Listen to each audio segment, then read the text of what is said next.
So thank you, Liz. Just going to kind of round up yesterday and how it relates to today. So yesterday we had a really fascinating presentation from Jairus on the theme of nature intoxication, and we could also add myth, with a focus on Pan and his appearances in synchronicity and panic. Today we're going to develop this discourse along the lines of haunting, landscape and media with a keynote from Roz. I was struck by how Roz's film, The Deathless Woman, depicts landscape as being intoxicated by memory, which it absorbs biologically through the decomposition of our bodies, what we could say is our dream flesh. Jairus is the founder of dreamflesh.com. So today there may be more of an emphasis on how memory, trauma and haunting is embodied psychosomatically in our lived realities as political subjects. So I'm excited to introduce Roz, an artist and filmmaker interested in hybrid film and the cinema of trauma. After her presentation, we'll have a chance for questions and then lunch. So thank you.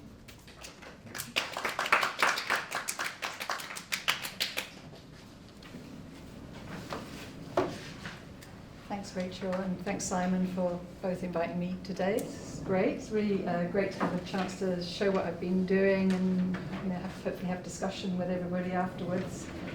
So I'm going to really focus on sort of digging into some of the methodology that I use in my research process and then looking at how that translates into filmmaking practice. So I'm going to try and keep it quite practice-focused. But to start off with, I'm going to start with a story. I'm also going to struggle with the PCness of the laptop, so bear with me a little bit with that. Okay. So I'm in rural Poland, and I'm researching the location of mass graves from World War II. The graves that I'm interested in are Roma graves. They're unmarked, they're unmemorialized, they're often in forests, sometimes at the back of cemeteries, lakes and wheat fields. And these are some samples from some of my workbooks at the time, so lots of little diagrams that have been drawn for me by local people and local historians, and then my own photographs of places that I found that I think are probably the location of the graves. So I found these graves through interviews, through very detailed archive research, very difficult to do archive research around this subject, and by working with local historians. And in one instance, the act of filmmaking itself, or being in the field, led to the discovery of a previously unknown grave. So these are all very traditional empirical methods. So on this particular day, I'm here in this cemetery at Żabno. And Żabno is an interesting town because in this town, I think in 43, a group of local Roma were taken to the back of the cemetery and murdered by Nazi soldiers, and it's a very common story. So, a shallow grave and shot into the grave. But in Żabno, it was actually at the rear of the cemetery, which was just actually outside of the cemetery at that time. So there's a lot of energy that the villagers would put into trying to direct the Nazi soldiers of where they might dispose of the bodies, and quite often they didn't want them too close to the villages. Sometimes the cemetery was acceptable, and quite often it would be pushed further out to the forest.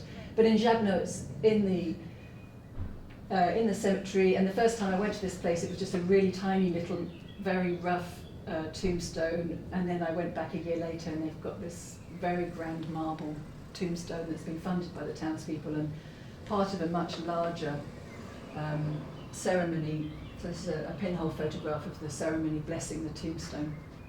So I'm there, and I wasn't particularly interested because it's very memorialised, it's becoming more memorialised, but I was in the area and I kind of went along. You can see it's a very beautiful day. It's a sunny day, it's July. The ceremony was lovely, it was very sombre. And after everyone's left, I'm standing on my own at the grave, just filming details, whatever, just filming because I'm there, and that's what you do. I'd filmed the ceremony, thought I'm probably not going to use it, I'd just film the environment. And then after a while, an elderly woman approaches me, and she's incredibly nervous, and it's just me and her there, and she tells me that she saw something when she was a child, a different massacre that she'd never told anybody about before. but she'd been too scared to tell anybody. But she wanted to tell me. I was never quite sure why she wanted to tell me. I think there's something about being an outsider, maybe being a woman, maybe not being a person of authority. So I arranged to visit her in her home a few days later, and then she left. So as I said, it's this beautiful, tranquil day. She's gone, and I stay on, carrying on filming in the cemetery a while longer. But suddenly, out of absolutely nowhere, this tremendous wind came up, and the birch trees, you can see them here in the back of the pinhole photograph, they started to thrash about, and they were sending their branches out like tendrils. And I turned my camera up towards them and started filming. So this strange weather phenomenon felt like an extraordinary moment that had really come out of nowhere. And as the wind caught them, the trees appeared to be reaching out to each other. They seemed angry. It's just a little detail of the trees. So according to philosopher Dylan Trigg, phenomenology, which I'm going to be talking about quite a lot this morning, is a commitment to rediscovering what he calls the underworld of things. So what things? So I'm going to talk a little bit today about things like trees, wind, birds, affects and ghosts, and how they can not only help us to interpret the world we live in, but what happens when you allow these things to have agency and intentionality. How can they do political work? And how can we use the medium of cinema to communicate this? So that summer, when I was at the various sites of mass graves, I tried to employ what Trigg calls effective intentionality, which I'll talk about a bit more later, and what Merleau-Ponty calls a particular manner of being in the world, or being attentive to one's experience of the world. So this is about how our bodies are affected by the experiences we have, but it's also very specific to place.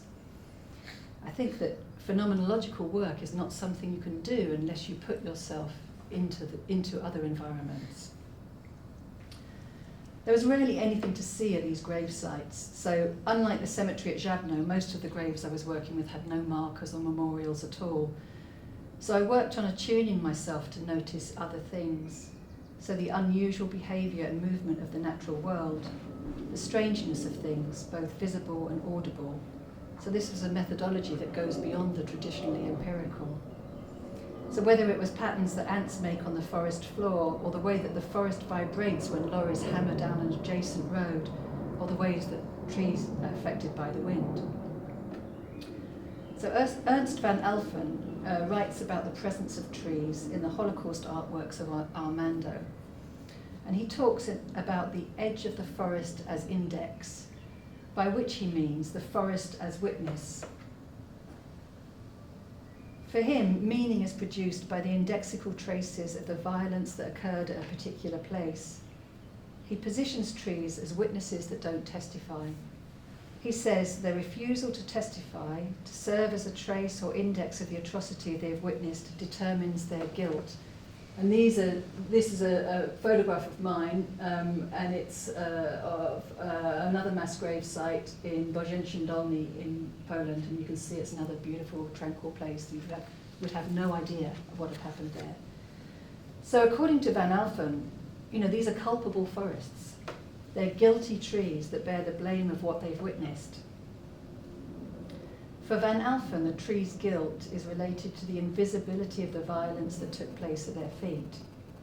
He says that they betray the indexical meaning of their presence by continuing to grow, and with that the traces of violence disappear. So the trees are directly contributing to the erasure of the visible. I'm just going to come back to my thrashing trees at Jabno. So I couldn't equate the thrashing trees at Jabno with Van Alphen's guilty trees. For me, they were trying to express something. I felt they were directly trying to communicate with me. They were trying to express some affect. In this case, at the time, I thought it was anger. They felt like angry trees, although later I came to realize I was wrong and it was all about fear. They were trying to alert me to something. They were trying not to allow the indexical trace of violence to be erased. They were saying, pay attention. A few days later, we go to collect Janina from her apartment so she can take us to the grave site she'd mentioned. I was really surprised when she starts to take us back towards the cemetery. I just assumed that the mass grave she was talking about was going to be in another village or somewhere close by. So she stops just before we get to the cemetery and points at a scrubby patch of wheat at the side of the road.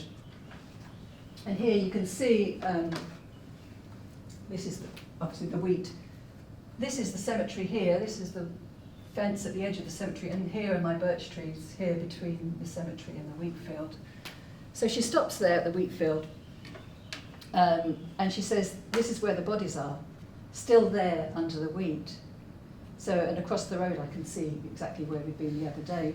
The trees are between the two mass graves, my angry trees or Van Alphen's guilty trees. The interview with Janina is traumatic for her. We stand at the roadside and she shakes as she tells me that what she'd witnessed when she was 12 years old. Afterwards, when I turn the camera off, she takes me by the shoulders and says, now it's yours. Maybe I can have some peace now that I've told you. For her, the trauma was tangible. She was literally trying to pass it over to me. I kept going back to think about those trees. This place was saturated in fear. Janina's fear as a child when she witnessed the atrocity, and every day of her life when she walked past that wheat field. The fear of the murdered, and also really the fear of every single Roma that I met during the time that I was researching in Europe. So a collective fear of Roma who live constantly in fear for their lives. So for me, this encounter with Janina and the trees was absolutely critical, and it really shifted my practice, and it really started to help me to determine how I might approach making a film about these undocumented and forgotten atrocities. So I'm going to play a clip, and it's a clip from the subsequent film that I made from this particular research trip. It's a film called This Is History After All, so it's a 30-minute single-screen gallery loop piece. And the film loops around 4 sites of atrocity in a small area of Poland, in this area, so all the sites are within a sort of, 10-mile radius, I guess. And it interweaves the testimony of elderly Polish and Roma people who'd witnessed Roma families being massacred by Nazi soldiers during World War II. And in the film we hear the traumatic testimony of these elderly witnesses, but I also sought to find a way to communicate the agency of the landscape. So the ground heaves. At times the surface of the film appears to be struggling to contain something that's trying to literally force its way through the skin of the film. Something that's invisible but powerful and embedded in these places. It's notable that the human witnesses in the film are all still there 70 plus years later, as if they too are unable to leave, in the same way as they tell me they cannot escape the image and the memory of what they'd seen as children. And this is the thing I was hearing again and again from all the elderly people I was witnessing. It's before my eyes every day, I can't forget it. To live with that for 70 years is quite extraordinary.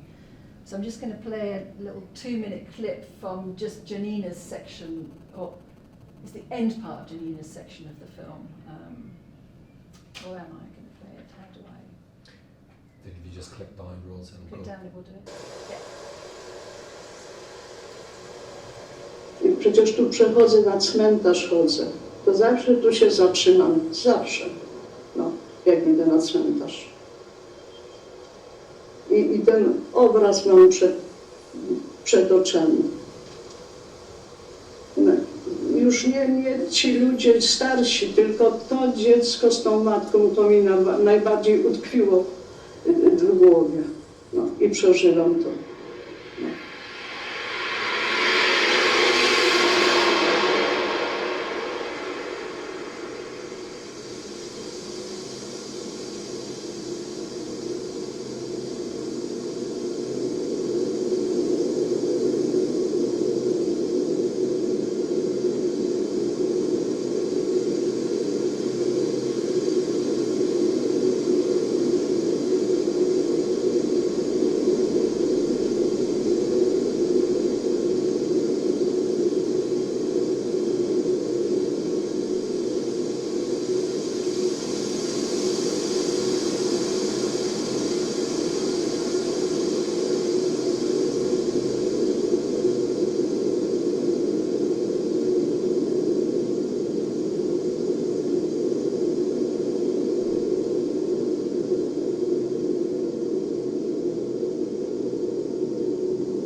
so in that film, I didn't really extract the whole story about the trees, but just tried to use the trees to communicate something of the affect, of fear, and also just the sort of embedded trauma of the place and of her. But in some ways the soundtrack really works towards that. So I worked on that film particularly with Scanner, of building this very immersive soundtrack, and because it was a gallery piece, it did feel quite overwhelming for the viewer. So it was in a very darkened gallery space. And I was a little bit unprepared for the reaction that people were having at the show, because people were coming out of the space in tears, and I felt maybe I'd gone too far, because obviously the stories are harrowing, but it wasn't the stories that were making people cry, it was what was happening with the imagery and with Scanner's soundtrack that was putting people into a much more open emotional space. So in the end the gallery had to put a kind of warning on the entrance to that part of the show, which is kind of it was a kind of surprising experience for me that people were responding, but it made me realise the potential of working in this way. So I want to talk a little bit more just really about empirical research and just talking about how one might form alternative versions of that. So, we use within documentary practice, we use empirical research all the time. It's the mainstay of how we write history and how we make documentary films. It's how we learn about past events. We interview people, we ask them to testify, we base our findings on experience. And during the course of this research, I began experimenting with alternative approaches to information gathering by paying attention to other things: atmospheres, feelings, affects, any strange phenomena that I came across. So these were experiential strategies that give equal weight to the tangible and the intangible. And in that, I was drawing on the recent turn towards sensory methods within sociology, so you could look at Mason and Davis and people like Rebecca Coleman, and alternative forms of sensory or affect-led empiricism. So, as Patricia Clough says, a rethinking of bodies, matter and life through new encounters with visceral perception and pre-conscious affect. So in this, affect plays an absolutely critical role.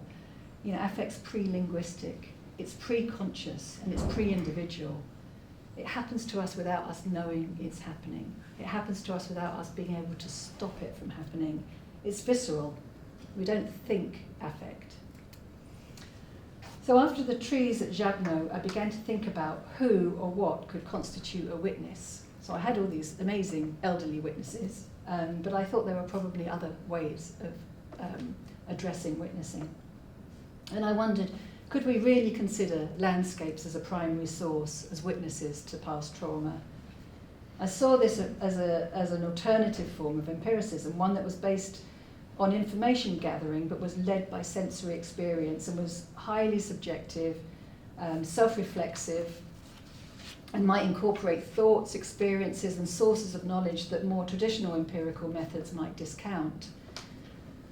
And Kathleen Stewart's alternative approach to anthropology was also really influential at that point, as laid out in her absolutely brilliant book, Ordinary Affects, which you should all go and get.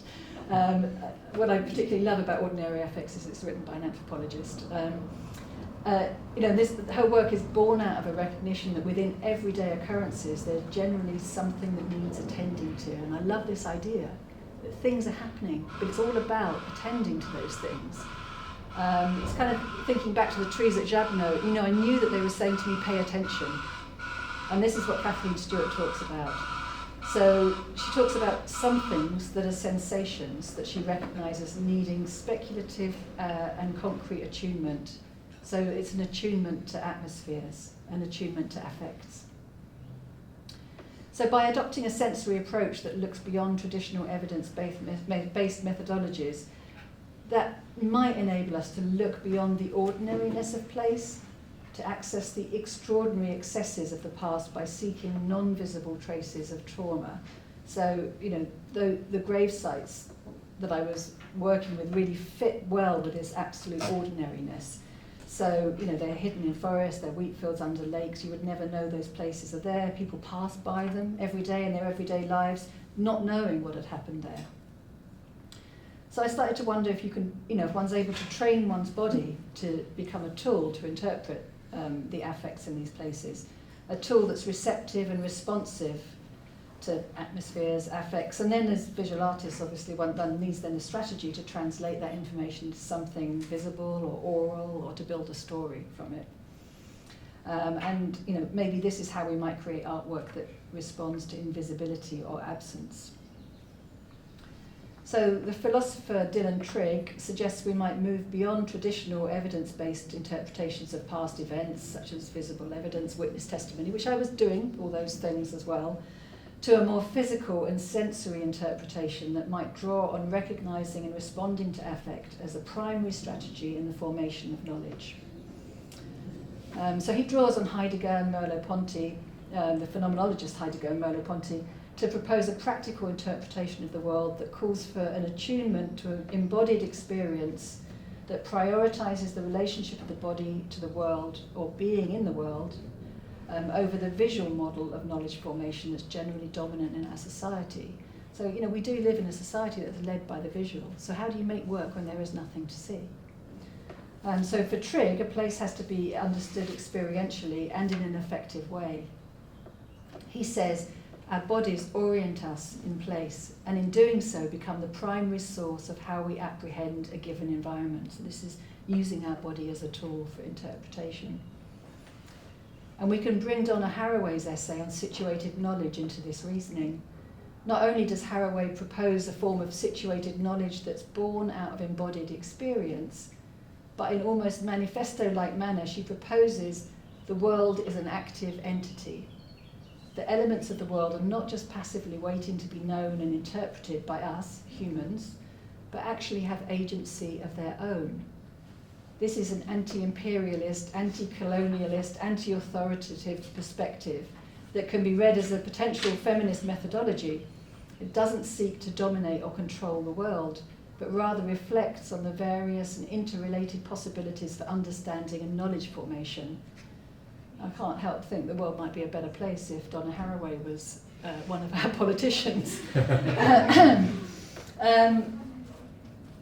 And this can lead us back to Trigg. It's very much in harmony with Trigg's position on affective intentionality.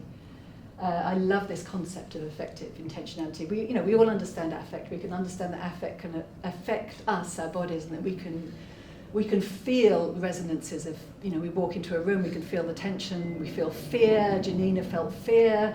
We can feel hatred, we can feel rage. We can understand that the affects exist, they affect our bodies, and they can escalate, and they can really motivate us in our behavior. But what about the other way around? That affect having some sort of intention. It's not just affect just happening to be there and we're responding to it. So Trigg talks about affective intentionality when our everyday experiences are disturbed by an agency for another time and place, and that thing that comes to us does so deliberately. I mean, I absolutely love this concept. This is what Patricia Clough would call affect's inexhaustible potential for activation. The affects have intention. The trees had intention. Affect with agency, again, was another kind of pivotal moment for me, thinking, okay, these things aren't just coincidences, they're not just happening, it's not just the way I'm interpreting the world. What if the world is trying to communicate with me? So in this, we can start to consider the possibility of not only our own pre-conscious affective response to place and experience, but the place, or the traumatic past of the place in these instances, having the potential to communicate with us in a conscious and intentional way. It's like a two-way flow. So what elements of the world can we consider to have effective intentionality? Well, whatever you like, I guess, but in my experience of researching at these sites of mass atrocity, the wind and other weather patterns, trees, animals, particularly birds, which actually I'm not going to talk too much today about birds, but maybe we'll come to it in discussion later, because for those of you that watch the film, there's a lot going on about birds in the film, and ultimately a ghost. So all of these things at the time I felt were communicating with me in a conscious and intentional way. And then the art was in learning how to interpret and think through and talk about those things in an academic manner. That was a challenge, but a very interesting journey. And then the additional challenge becomes, how can we manifest and communicate all this through film? So for those of you that have watched my film, The Deathless Woman, you'll know the story of how I came to encounter the grave of a Roma woman who was murdered by Nazi soldiers in a forest in Poland in 1943. So actually I first encountered the grave when I was on the particular research trip that led me to meet Janina in Jabno, and I was making a completely different film, and I encountered this story, and it sort of set off another journey and another film. So there was a series of uncanny events that led me to the village and the grave, and in the film those events are retold by an autobiographical character, the Seeker, who gives testimony herself to an unseen panel of historians. So I've got a clip of I'm going to play now of the Seeker talking about this first encounter with the grave and the sort of uncanny things that happened, and the sort of beginning of her realization that she was being led by the ghost. So this is quite a long clip, it's about 6-minute clip. And we set it up in the film, so she's quite present during the first half of the film, and the idea is that there is this unseen panel of historians, and she's really defending her alternative methods against this unseen panel of historians. And of course they're older, they're white men, they have this position of authority, and she's trying to completely dismantle that. But she's also uncertain, because uncertainty is a route to knowledge, right? But oh, no, that didn't work. Oh, that didn't work either.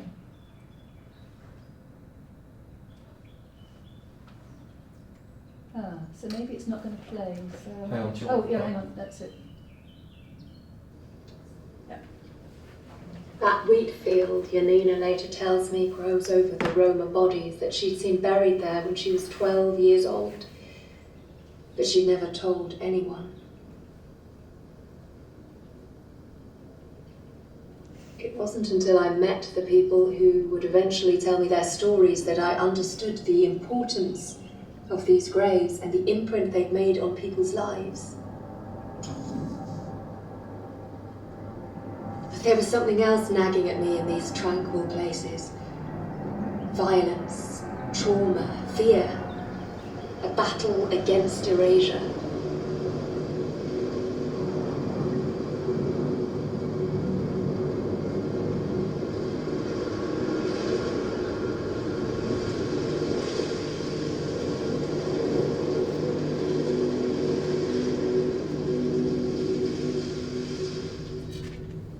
Bielcha was the last on my list. When I finally arrived there, it was already getting late. I didn't know it at the time, but the museum director had marked the wrong place on the map.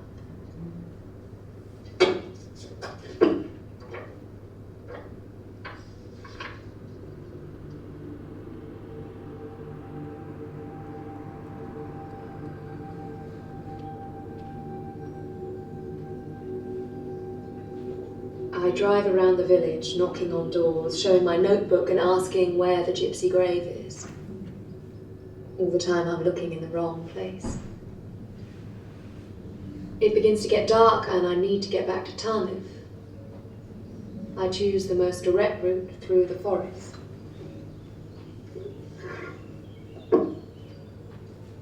I drive on and on along a single track until deep in the forest my way is barred by a barrier across the road.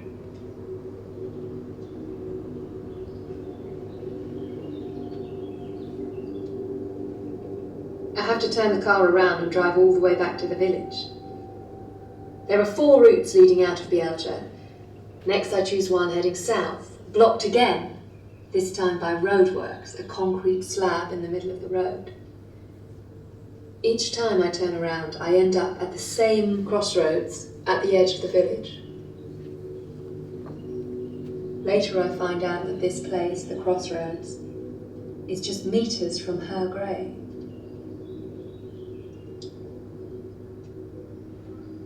It's dark now, and I'm beginning to feel that something is trying to keep me here, telling me that I should not leave. At this point I have no idea about the Roma woman buried here. And it goes on, but on the fourth attempt I take a track southwest through another part of forest, and eventually I find my way to the main road. Back in Tarnuf, a thick fog falls, and I think I cannot leave now.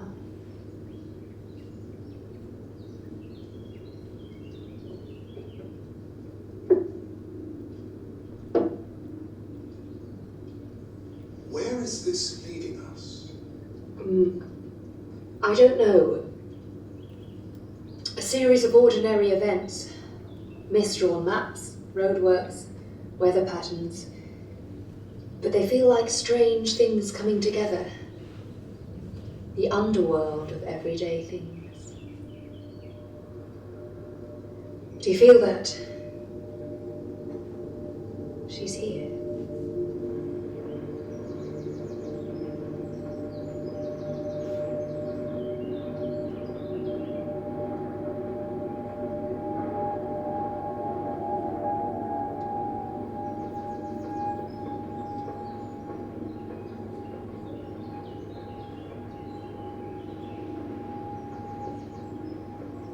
Early the next morning, I tell the museum director that I need to return to the village.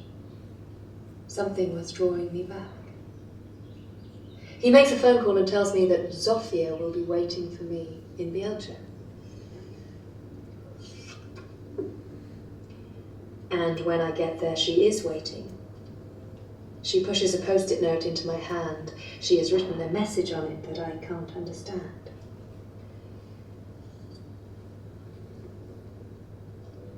She takes me by the hand and leads me to a clearing in the forest next to her house, to the grave. But there's nothing there, it's just a clearing. I realise that this place is right by the crossroads that I'd kept returning to the night before. Whatever had been preventing me from leaving the village had brought me to this place. Sophia is agitated as she shows me the grave. She gestures towards the indentation in the ground, up towards the air, and back towards the village. And then this.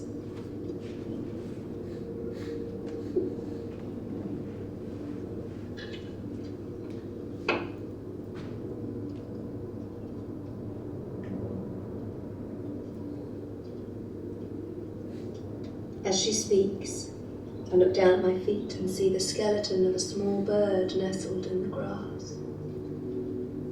And this is the moment when I know that I must be more present and pay more attention, that I'm right to be paying attention to these things, and that I had to come back and hear Zofia's story.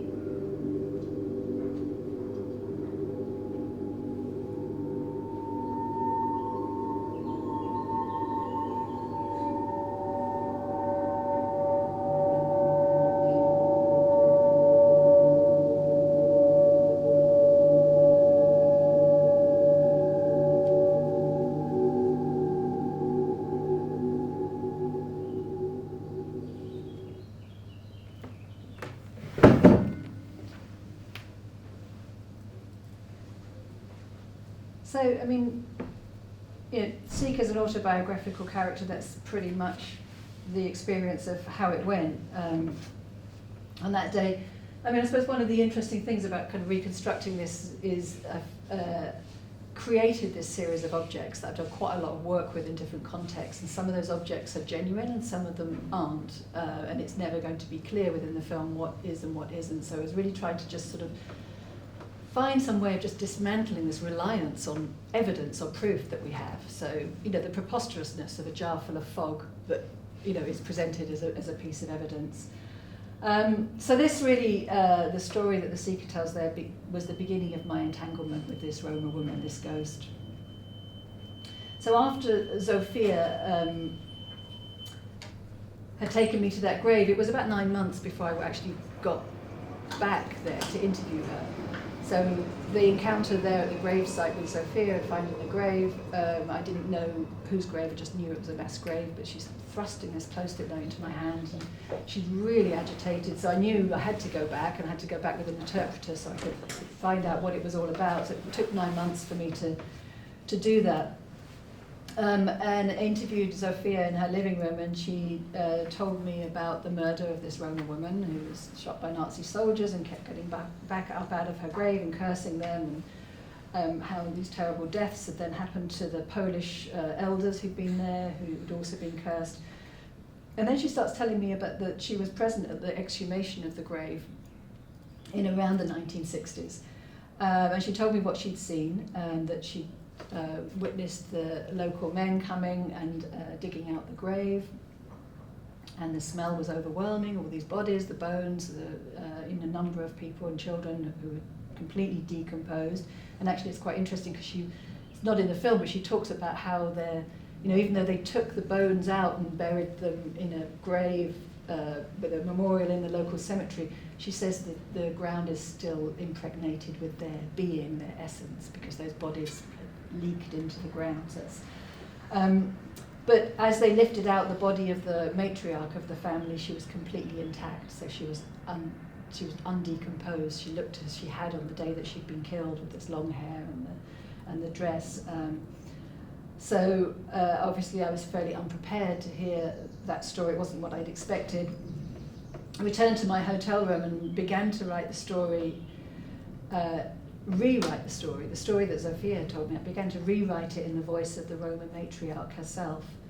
So although I was knowingly using a device, and you could call that a prosoproprial device, which is sort of more commonly used in literature or poetry, which means really writing in the voice of another, it initially felt as if she was writing the story through me in her own words.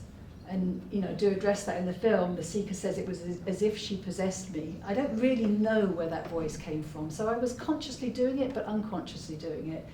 The Deathless Woman in the film has a very different voice to mine. She speaks with this really barely contained anger and rage. So it felt like she was resurfacing, like she was breaking through the frame of what I thought was rational or possible. She felt very present as well, and I named her the Deathless Woman, and the resulting text became the beginnings of a screenplay and a narration for the film, and it took several years to actually become a film. So this is a ghost who narrates a documentary film. I'll come back to that rather tricky subject later. But why do we need a ghost? Essentially ghosts are very useful, and they can do good political work. So we need a ghost because the history of the murdered Roma hasn't been adequately recorded. They've more or less been left out of historical accounts of the Holocaust. So what might happen if we restore their voices, restore their agency? Might we be able to restore their sovereignty, reverse their erasure? So there are two things to say about the problematics of history. My problematics with my personal problems with history and how it's written. So, according to Hayden White, historians are taught to discount or deem as inadmissible evidence testimony that's framed by religious belief and ritual, miracles, magical events, and godly events. So, in this way, Zofia's testimony about the Deathless Woman would be discounted and has been discounted. Zofia had tried to tell this to the local historian. And he keeps telling me she's an unreliable witness. He doesn't want to know. He doesn't want to engage with that part of the history of the area. And this is a local historian that's been spearheading memorial ceremonies every year for the last 15 years, going around all these mass graves and trying to instigate memorials. And as those memorial ceremonies progressed year on year, they started to drop out elements of the Bielcha graves, and now it's not included at all.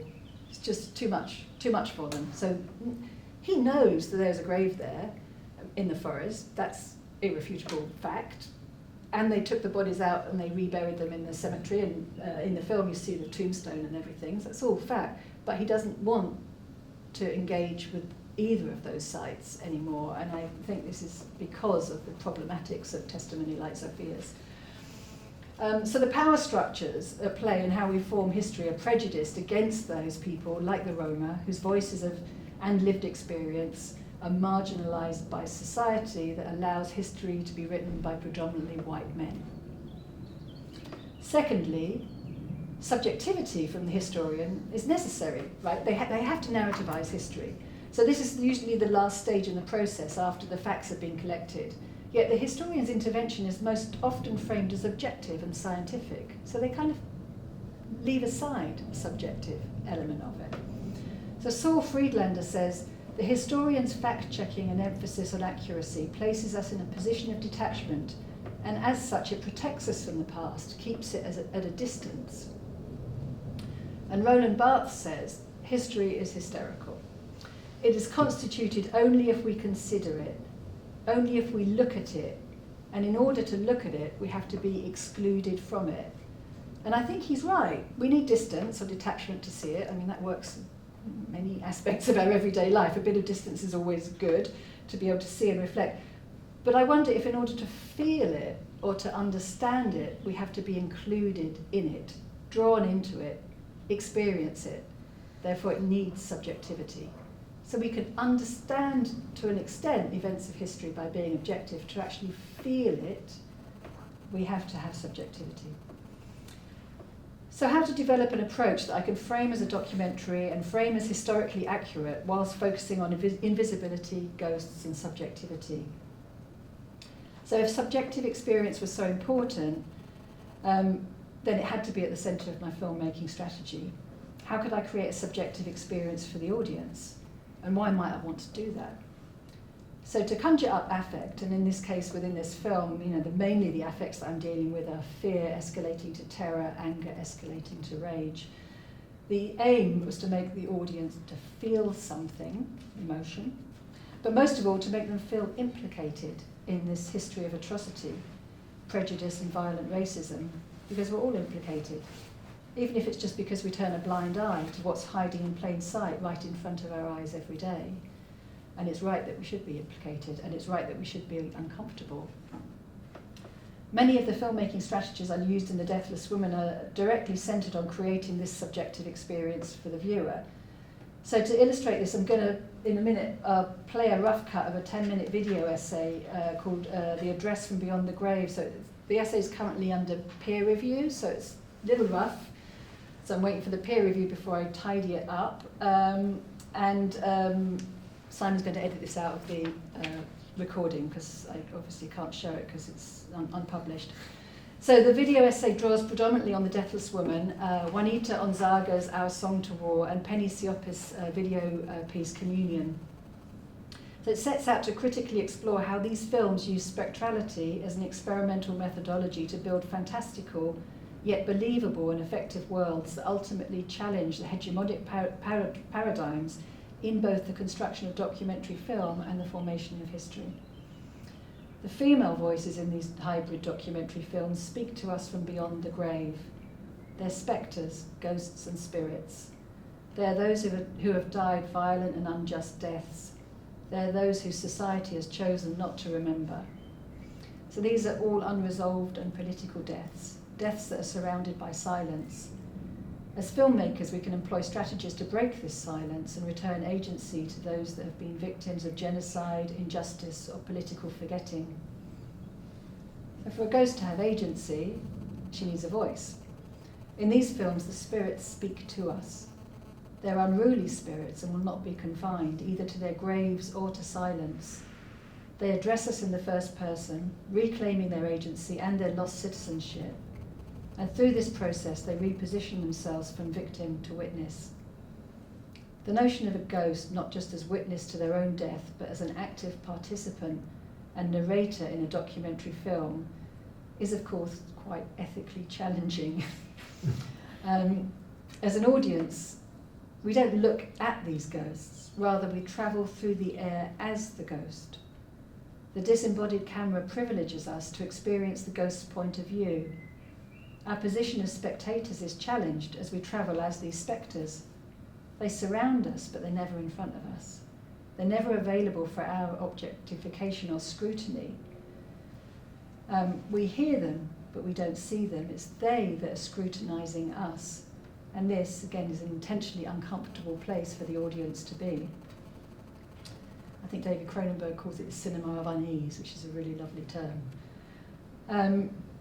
So The Deathless Woman and Our Song to War, in those films, the subjective perspective of the ghost, as you'll see in the video essay, established through the employment of a variety of mechanical camera devices, so the gimbal, the Steadicam, the drone, the Ronin. So each is selected as part of a visual strategy to recreate this spectral perspective. So for me, the use of the technology came out of a need to untether the camera's perspective from human height or point of view. I mean, most generally, when we're working with cameras, we have it at the height of our own bodies, or we have it on our shoulder. And I knew I needed to untether that. So early experiments with a drone suggested that it could be a really useful way to shift this perspective, or to have the untethered camera. So I'm going to play the video essay.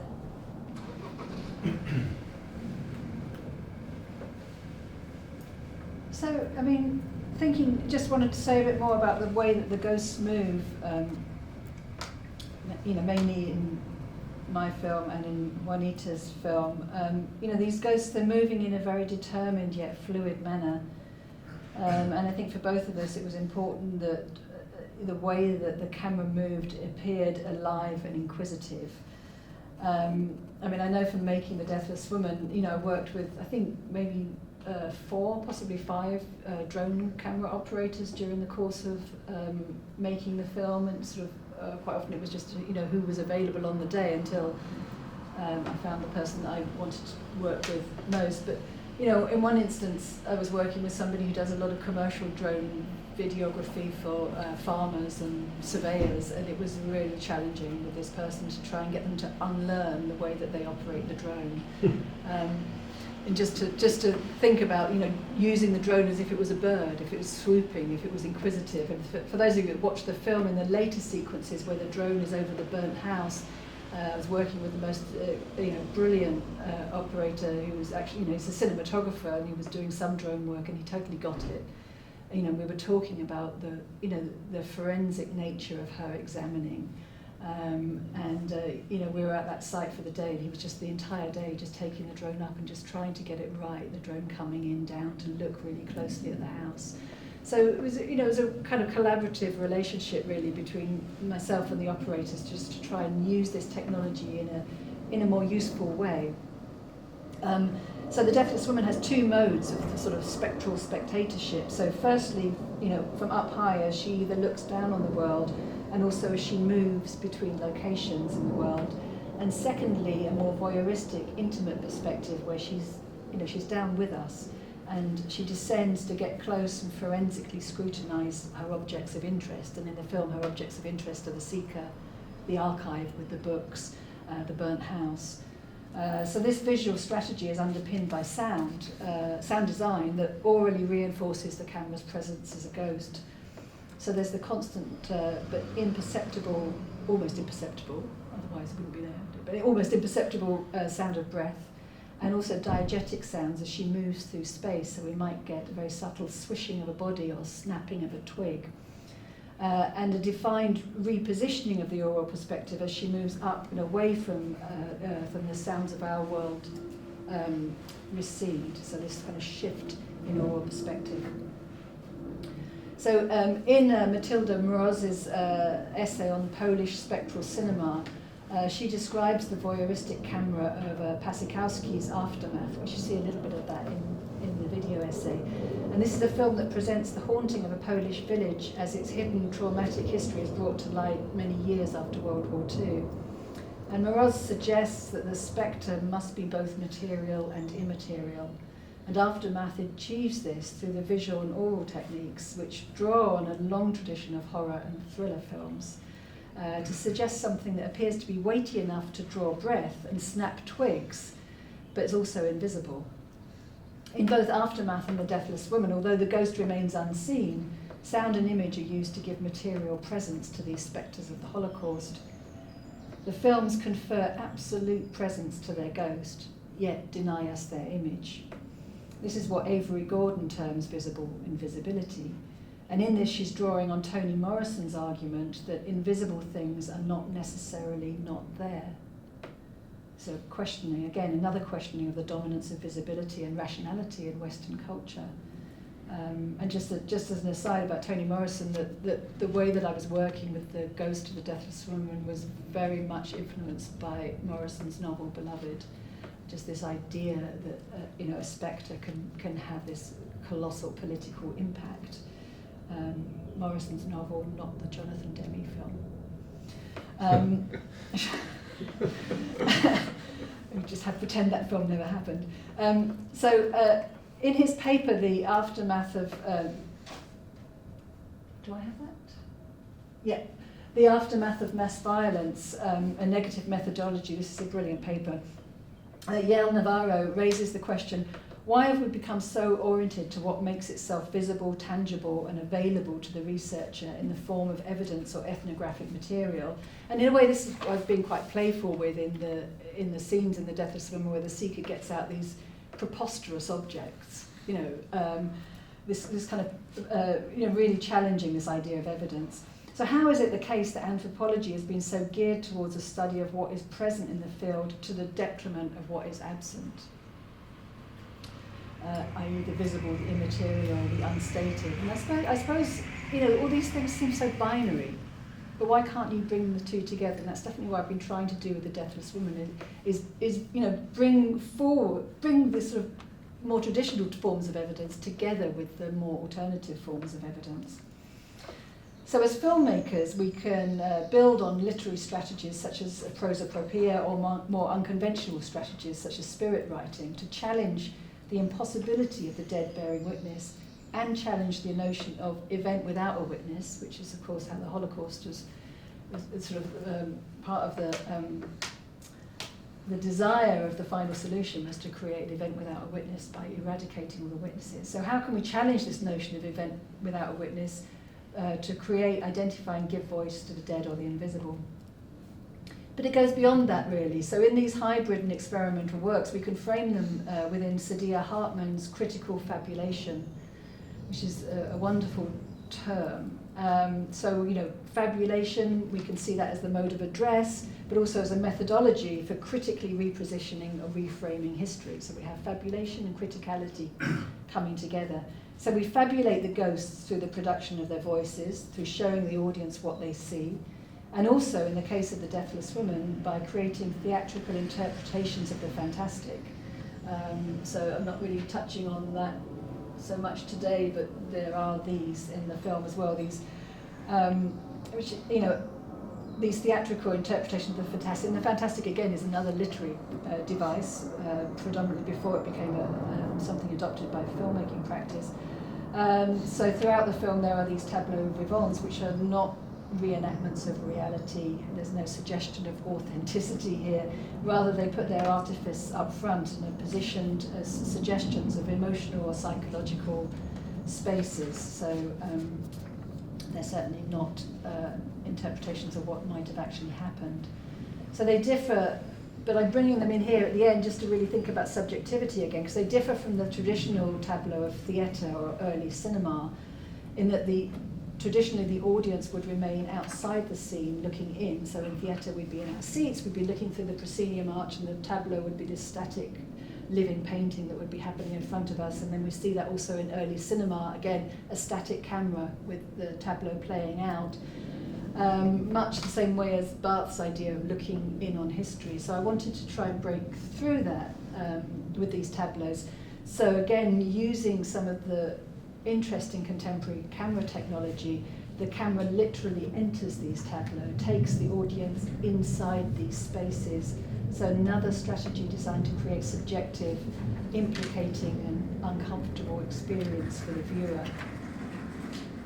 So we fabulate the ghost with the express intention of reversing the absence by making her visible again, even if that's a metaphorical or purely through fantasy or purely through audio. And in doing so, in making visible, we hope to challenge and critique existing failed modes of knowledge production. And this, I think, is what it's all about.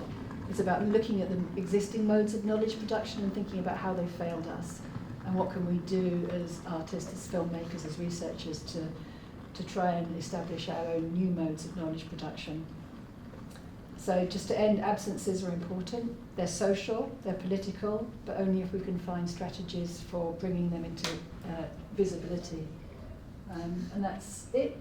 But go back. But there you can find me there. The little Instagram was propped off the edge of the thing, but so you can find me on those places, which would be really nice to stay in touch and stuff like that. That's it.